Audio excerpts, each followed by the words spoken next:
మీరు చూస్తున్నారు technology. Friends, ఈరోజు మనం స్కాలర్షిప్ అనేది ఎలా ప్రాసెస్ చేస్తారు, స్కాలర్షిప్ అది మన అకౌంట్లోకి ఎలా వస్తుందనే విషయం గురించి ఈ వీడియోలో నేను మీకు చెప్పబోతున్నాను ఫ్రెండ్స్. దానికోసం నేను ఒక పీపీటీ అయితే రెడీ చేసి పెట్టాను.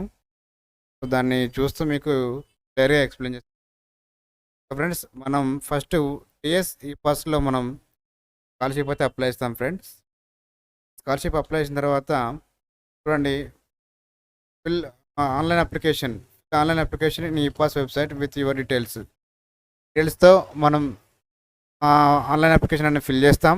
మన documents bonafide, bank passbook, Aadhaar card, photo ఇవన్నీ మనం అప్లోడ్ చేసి సబ్మిట్ చేస్తాం ఫ్రెండ్స్. సబ్మిట్ చేసిన తర్వాత మనకు ఓటీపీ వస్తుంది. ఓటీపీని సబ్మిట్ చేస్తే మనకు స్కాలర్షిప్ ఐడి అనేది జనరేట్ అవుతుంది. ఆ జనరేట్ అయిన తర్వాత స్కాలర్షిప్తో పాటు ఒక acknowledgement and application form print వస్తుంది ఫ్రెండ్స్. దాన్ని మనం ప్రింట్ తీసుకొని దగ్గర పెట్టుకోవాలి. తర్వాత మనం దీన్ని అప్లై చేసిన వెంటనే ఏమవుతుందంటే మనకు సంబంధించిన వెల్ఫేర్ ఆఫీస్ అంటే ఫ్రెండ్స్, బీసీ అయితే బీసీ వెల్ఫేర్ ఆఫీస్, ఎస్టీ అయితే ఎస్టీ వెల్ఫేర్ ఆఫీస్, మైనార్టీ అయితే మైనార్టీ వెల్ఫేర్ ఆఫీస్, ఎస్సీ అయితే ఎస్టీ వెల్ఫేర్ ఆఫీస్ ఉంటుంది. ఈ ఆఫీస్లోకి వెళ్తుంది. అదే ఈబీసీ వచ్చేసి మాత్రం ఈబీసీ కూడా బీసీ వెల్ఫేర్ ఆఫీస్కి వెళ్తుంది ఫ్రెండ్స్. సో వాళ్ళు అక్కడ ఏం చేస్తారంటే మనం అప్లోడ్ చేసిన డాక్యుమెంట్స్ చూస్తారన్నట్టు. అక్కడ చూసి కాలేజ్ వైజ్ చూస్తూ బ్యాంక్ బుక్లో ఉన్న అకౌంట్ నెంబర్ చూస్తూ మళ్ళీ వాళ్ళు టైప్ చేసి దాన్ని సబ్మిట్ చేస్తారు. సో వాళ్ళు సబ్మిట్ చేసిన వెంటనే ఇక్కడ మనకు బ్యాంక్ అకౌంట్ వెరిఫికేషన్ అనేది కన్ఫర్మ్ అయిపోతుంది. తర్వాత RISF Aadhaar card verification friends. Aadhaar కార్డ్ని చూస్తూ ఆధార్ నెంబర్ ఎంటర్ చేసి సబ్మిట్ చేస్తారు. ఆధార్ నెంబర్ చూస్తూ సబ్మిట్ చేసిన వెంటనే ఆర్ఎస్ఎఫ్ వెరిఫికేషన్ కూడా అయిపోతుంది. సో ఆ bank verification and RSF verification అయిన తర్వాత వెంటనే అది మనకు మళ్ళీ మన కాలేజ్ లాగిన్లో అపేర్ అవుతుంది ఫ్రెండ్. కాలేజ్ లాగిన్లో అప్లై అయిన తర్వాత కాలేజ్ లాగిన్లో వాళ్ళు ఏం చేస్తారంటే స్టూడెంట్ డీటెయిల్స్ అన్ని వెరిఫై చేస్తారు.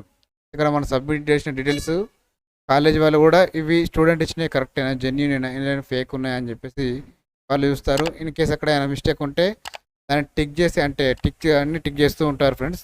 అక్కడ ఏమైనా మిస్టేక్ ఉంటే వెంటనే దాన్ని నో అని పెట్టేసి టిక్ చేస్తారు. అది మళ్ళీ మనకు క్రెడిట్కి వస్తుంది. క్రెడిట్ చేసుకొని మళ్ళీ సబ్మిట్ చేస్తే మళ్ళీ కాలేజీ వాళ్ళు వెరిఫై చేసి దాన్ని ముందుకు ఫార్వర్డ్ చేస్తారు. ముందుకు ఫార్వర్డ్ చేస్తే మళ్ళీ ఒకసారి ఎవరెవరు ఉన్నారు మన స్టూడెంట్స్ అని చెప్పేసి లిస్ట్ చూసుకున్న తర్వాత ఫైనల్ కన్ఫర్మేషన్ చేస్తారు ఫ్రెండ్స్.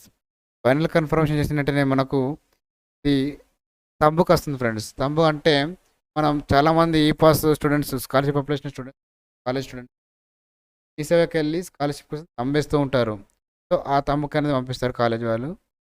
అక్కడ మీరు తంబేసిన వెంటనే అది ఏమవుతుందంటే epass authentication scholarship ID and Aadhaar number. Friends, మీరు తమ్మడానికి మీ సేవకి వెళ్తారు.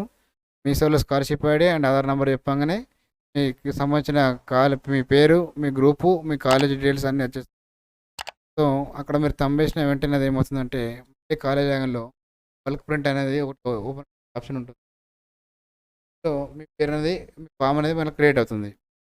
సో కాలేజ్ వాళ్ళు ఏం చేస్తారంటే ఆ బల్క్ ప్రింట్ ఫామ్స్ అన్నీ ఎంతమంది స్టూడెంట్స్ ఉంటే అంతమందికి ప్రింట్ చేసేసి వాళ్ళ డాక్యుమెంట్ అనేది తయారు చేస్తారు.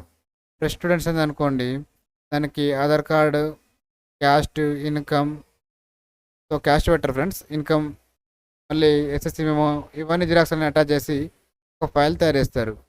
ఫైల్ ఇచ్చిన తర్వాత దానికి బార్కోడ్ ఫామ్ అనేది ఒకటి ప్రింట్ వస్తుంది. ఆ ప్రింట్కి ఈ ఫామ్ను అటాచ్ చేస్తారు. అటాచ్ చేసి ఎంతమంది స్టూడెంట్స్ ఉన్నారో అంతమంది కలిపి ఒక ఫైల్ లాగా తయారు చేసి తీసుకెళ్ళి బీసీ వెల్ఫేర్ ఆఫీస్లో సబ్మిట్ చేస్తారు ఫ్రెండ్స్.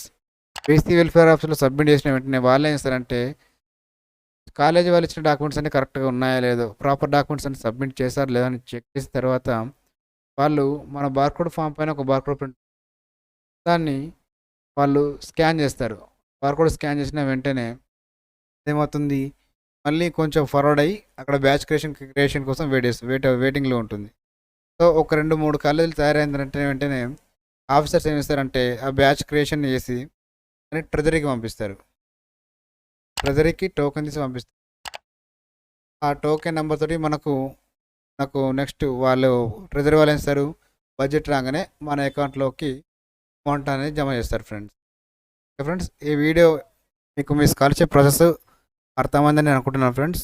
సో స్కాలర్షిప్లో ఏమైనా సమస్యలు ఉంటే నాకు కామెంట్ చేయండి ఫ్రెండ్స్, ఖచ్చితంగా మీకు రిప్లై ఇస్తాను. సో సో మన టెలిగ్రామ్ గ్రూప్ లింక్ కూడా కింద డిస్క్రిప్షన్లో ఇస్తున్నాను. సో మీరు ఆ గ్రూప్లోకి వచ్చి నాకు మెసేజ్ పెట్టినా పర్లేదు ఫ్రెండ్స్. నేను సొల్యూషన్ అయితే చెప్పగలుగుతాను. ఎందుకంటే స్కాలర్షిప్లో చాలా దాదాపుగా వచ్చేది ఏంటంటే స్టూడెంట్ ప్రీవియస్ ఇయర్ డిస్కంటిన్యూ కానీ, కోర్స్ మిస్ మ్యాచ్ అనేసి కానీ, బ్యాంక్ వెరిఫికేషన్ పెండింగ్ అని కానీ ఇలాంటివి అయితే ఉంటుంది ఫ్రెండ్స్. సో ఒక్కొక్క ఎర్రర్కి ఒక్కొక్క మీనింగ్ ఉంటుంది. సో అది ఎక్కడ క్లియర్ చేయాలి, ఎలా చేయాలనే విషయం గురించి కూడా నేను చెప్తాను. ఓకే ఫ్రెండ్స్, మీకు ఈ వీడియో నచ్చినట్లయితే షేర్ చేయండి, లైక్ చేయండి, సబ్స్క్రైబ్ చేయండి ఫ్రెండ్స్. సబ్స్క్రైబ్ చేయడం మాత్రం మర్చిపోకండి. Thanks for watching. Stay home, stay safe friends.